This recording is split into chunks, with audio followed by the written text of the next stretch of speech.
Sejarah munculnya ibadah haji dan kurban. Assalamualaikum warahmatullahi wabarakatuh.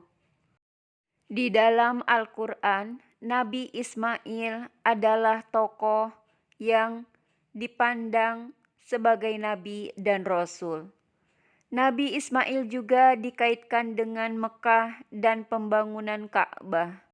Nabi Ismail merupakan anak pertama dari Nabi Ibrahim alaihi salam. Nama Ismail disebutkan 12 kali dalam Al-Quran, yaitu kitab suci umat Islam. Dan keterangan mengenainya disebutkan pada surah Al-Baqarah ayat 127, 136, 140.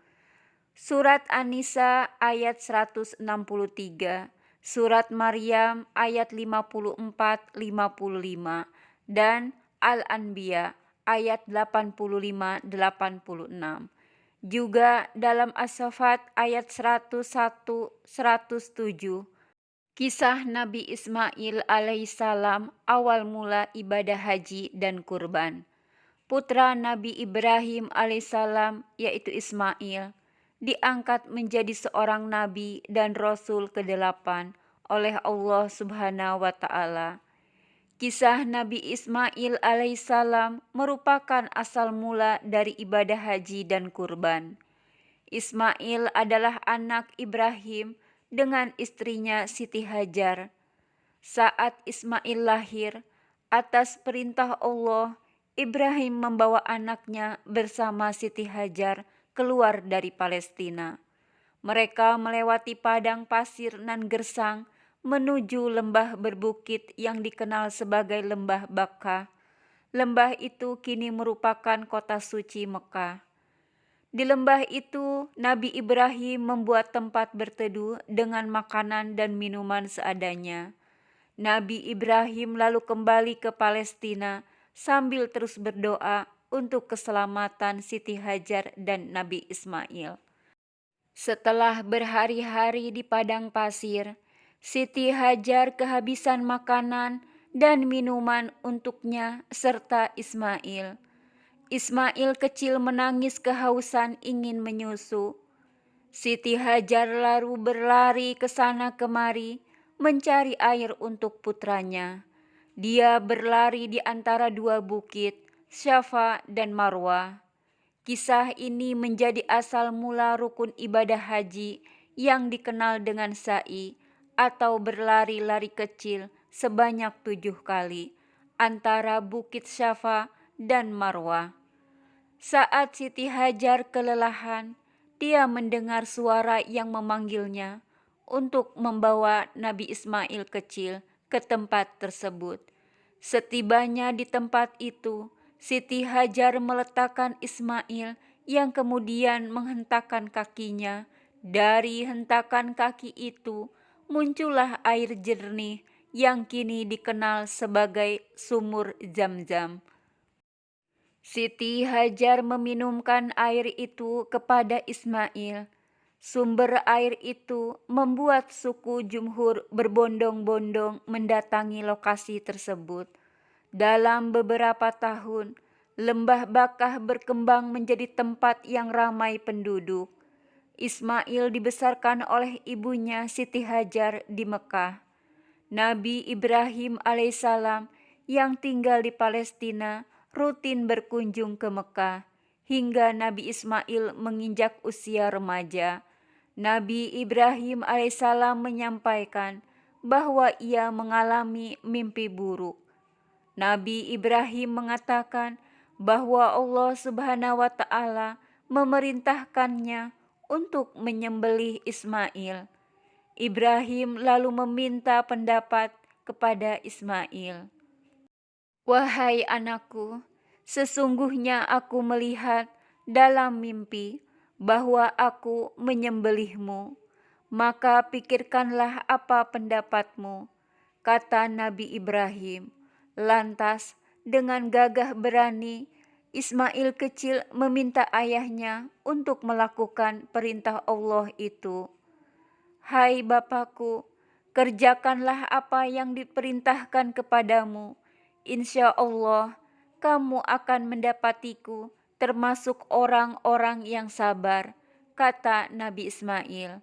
Percakapan ini terdapat dalam Al-Quran, surat Asy-Syaffat, ayat 102. Dengan penuh ketaatan, Nabi Ibrahim melaksanakan perintah Allah. Nabi Ismail meminta ayahnya untuk mengikatnya dengan tali dan menajamkan pisau agar tidak meronta dan kesakitan saat disembelih. Nabi Ismail juga meminta agar pakaiannya diberikan kepada Siti Hajar sebagai kenang-kenangan. Sebelum penyembelihan, Ismail kecil dan Nabi Ibrahim berpelukan penuh haru. Ibrahim pun memulai proses penyembelihan dengan menyebut nama Allah. Namun, pisau tajam yang digunakannya ternyata tak bisa menyembelih Ismail.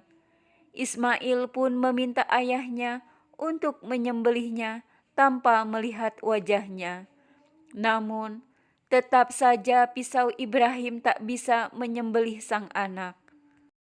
Saat itu, Allah berfirman bahwa perintahnya merupakan ujian keimanan untuk Nabi Ibrahim dan Ismail.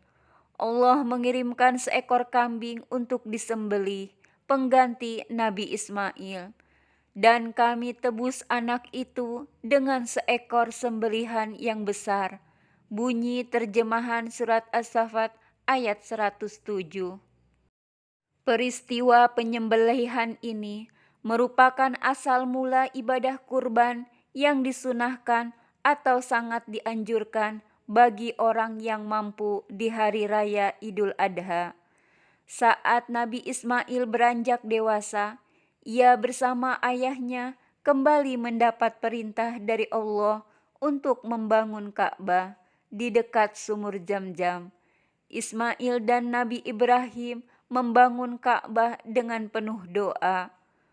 Allah lalu mengajarkan Nabi Ibrahim dan Nabi Ismail beribadah di Baitullah, yang kemudian menjadi asal mula ibadah haji, yang terus dijalankan dari umat Nabi Ibrahim hingga Nabi Muhammad sallallahu alaihi wasallam. Keteladanan berbakti kepada kedua orang tua menjadi hikmah penting yang dapat dipelajari dari kisah Nabi Ismail alaihi salam. Nabi Ismail adalah anak yang sangat berbakti kepada kedua orang tuanya. Jika ingin mencari figur keteladanan, lihatlah Nabi Ismail. Nabi Ismail tidak menghakimi atau mempertanyakan perintah Allah yang diberikan kepada orang tuanya. Nabi Ismail meyakini bahwa perintah Allah adalah baik untuknya. Nabi Ismail selalu berbaik sangka kepada Allah. Dia percaya bahwa Allah tidak menghendaki keburukan untuk hambanya. Atas kisah Nabi Ismail dan ketaatannya inilah perlu diketahui bahwa ketaatan kepada Allah Subhanahu wa Ta'ala akan dibalas dengan hal yang baik.